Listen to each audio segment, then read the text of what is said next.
Kajo Lalidong berarti orang yang pandai dari kampung Lalidong. Kajo Lalidong adalah seorang cendekiawan dari kerajaan Bone pada masa sebelum masuknya Islam ke wilayah Sulawesi Selatan.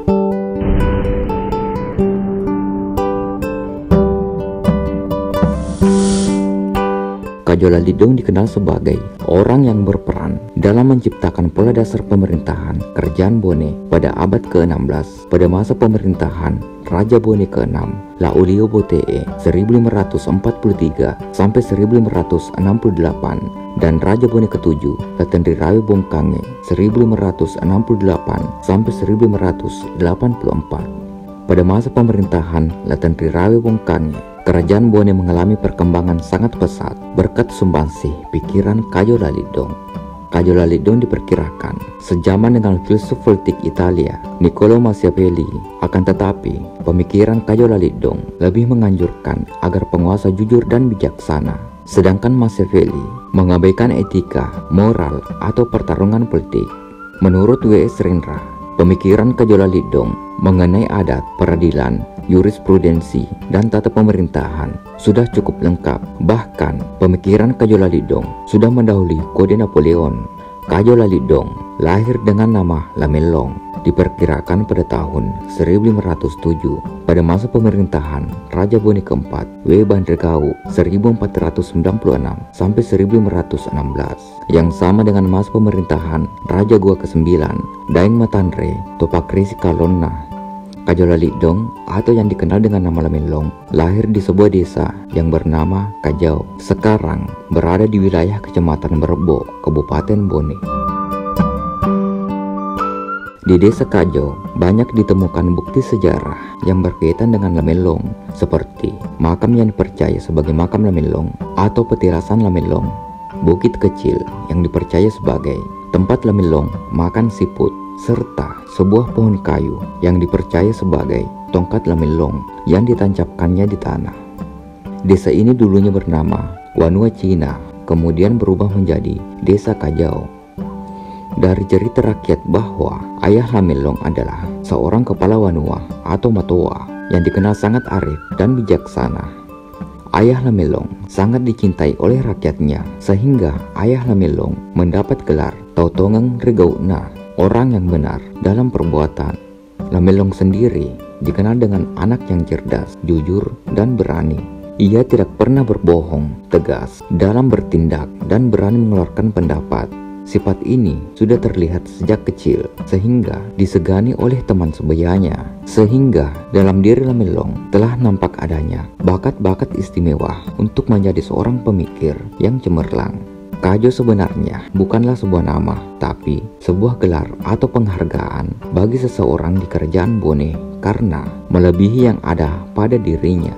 Gelar ini merupakan posisi istimewa karena tidak ada lagi sebutan Kajo setelah masa Kajo Lalidong. Lamelong digambarkan dengan lelaki setengah bayah yang ramah dengan tubuh yang tidak terlalu tinggi. Ia pun memiliki pemikiran panjang dan cerdik. Dengan kemampuan yang dimiliki, ia berhasil melalui hambatan dan tantangan yang dibebankan kepadanya.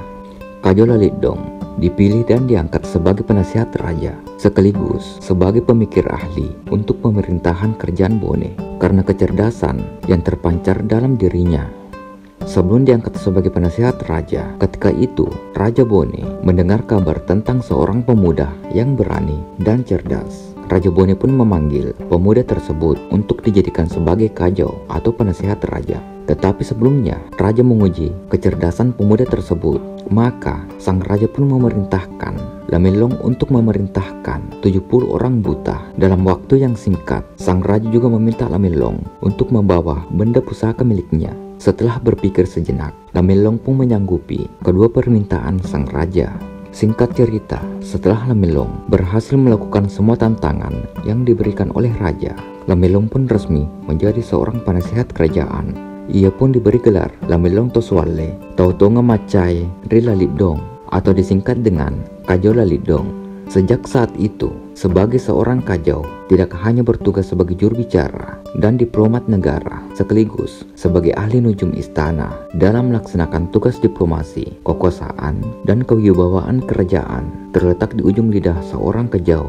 banyak legenda kerajaan Bone yang diukir dengan manis oleh Kajola Lidong atas keberhasilan menjadi diplomat berbagai negara kerajaan terdekat seperti Wajo, Sopeng, dan Sidenreng. Lahirnya konsep awal Sempugi melalui perjanjian antara kerajaan Bone, Sopeng, dan Wajo yang dikenal Lamung Petue Dri Temurung adalah hasil kerja Kajola Lidong yang berasal dari kerajaan Bone untuk menghindari perang antara kerajaan tetangga, bahkan lebih baik bersatu menghadapi kerajaan musuh. Ajaran-ajaran Kajola Lidong termuat dalam berbagai lontera, diantaranya Latoa. Seperti berikut ini dalam dialog Kajola Lidong dengan Arumpone. Aga tanrana nama raja tanai, berkata Kajola Lidong. Dua tanrana nama raja tanai Arumpone.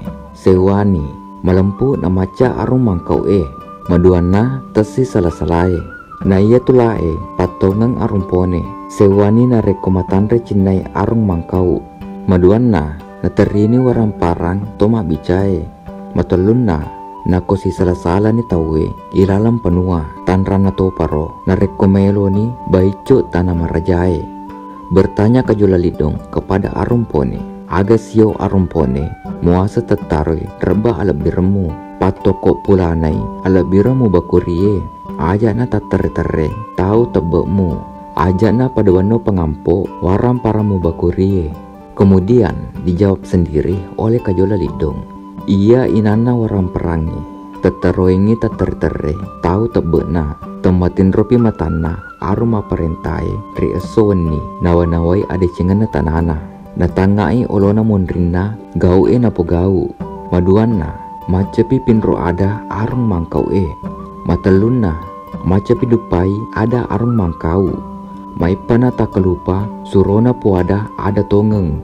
Berkata lagi Kajola Lidong, angketu matuk rioloi dua waktu iyan haritu waktu manu si bawa waktu penyu na iya tanrana waktu manu itai kedona manu mabitte si komotu mabitte na lupa ni selesai dina menre recopo bolai na tingkokok tongeng na de manu bali tingkokok na lupa ni ro ritanai makale jana ajena ritanai rilaluna rimanu newae malote denre.